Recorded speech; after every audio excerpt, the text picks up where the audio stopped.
This is the VOA Special English Economics Report. Sometimes financial news can be hard to understand. A former official at Goldman Sachs Investment Bank explained what his group did before the financial crisis this way.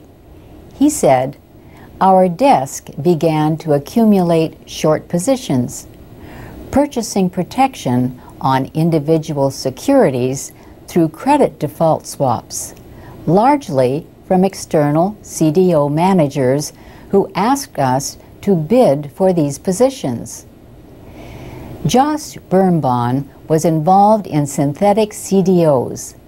These are really financial bets on whether some asset will gain or lose value.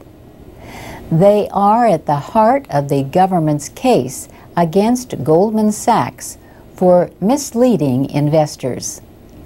Senator Claire McCaskill described synthetic CDOs during a Senate subcommittee hearing.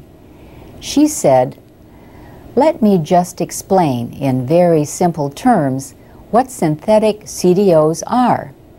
They are instruments that are created so that people can bet on them. The purpose of language is to communicate information, but it can often hide meaning. Have you ever agreed to the terms of use for a service without reading it all?" Annetta Cheek heads the Center for Plain Language in Silver Spring, Maryland. Her nonprofit group has been working for more understandable language in government and business since 2004. She offers one piece of advice for people who receive long, unclear documents. If you don't understand something, don't sign it. This year, the Center for Plain Language held its first contest for Best and Worst Language Use. The best entry receives a Clearmark Award. Confusing language gets a Wondermark Award. One of the Wondermark entries was from the communications company BlackBerry. Annetta Cheek says the terms of use for a BlackBerry are impossible to understand. Ms. Cheek says the healthcare and finance industries are known for using language that is hard to understand. Healthcare has made progress.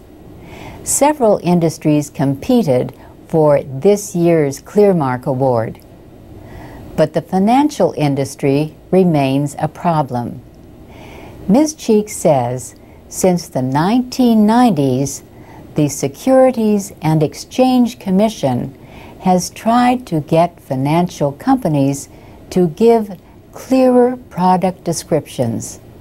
This has helped sales.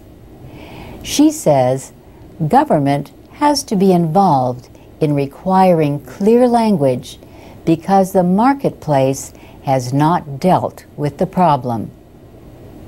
And that's the VOA Special English Economics Report. Share your thoughts at voaspecialenglish.com.